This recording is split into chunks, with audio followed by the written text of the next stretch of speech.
I can tell you the moment that I learned about the imposter syndrome, and I can tell you the moment and the person who talked me out of it in a very simple and easy way. Two people, actually two.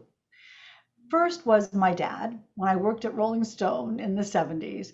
And he and I went out to lunch one day. He was stationed in Washington, D.C. with USIA at the time. We went out to lunch at my favorite, the Madison Hotel.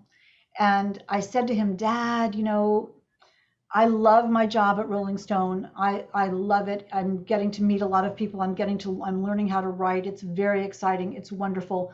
But I got to tell you, I said, I go into work every day and I think I have no idea what I'm doing. I have no idea. I said, I am just making this up as I go.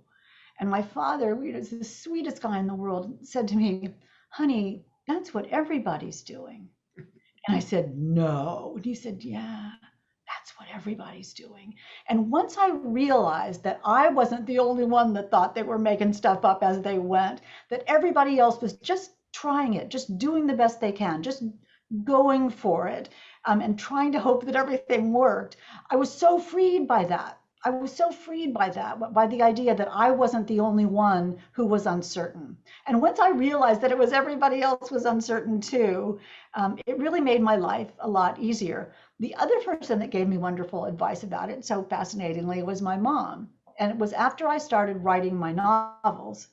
I was in the midst of my first book, Primetime, and I had hit what I know now and embrace as the muddle in the middle of the book. You can write a great beginning of a book and you can write a slam bang ending, but that middle, that 150 pages of just the story, that's very difficult.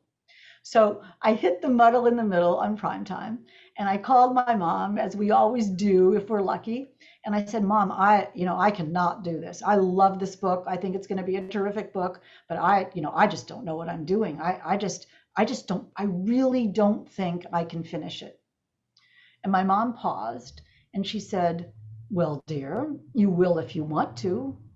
And I thought, oh my golly, that's it. That is all there is. It was not about whining and it wasn't about worrying. It was about my motivation and my passion and my compulsion and my desire to do this. There are only two things. I mean, it's like Yoda, do or not do. There's no try.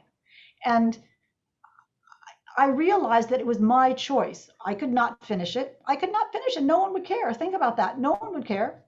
Or I could finish it and I would care and I would be happy. So who am I trying to please? And that's me. And I finished it and it won the Agatha for Best First Novel, thanks to Mom saying you will if you want to.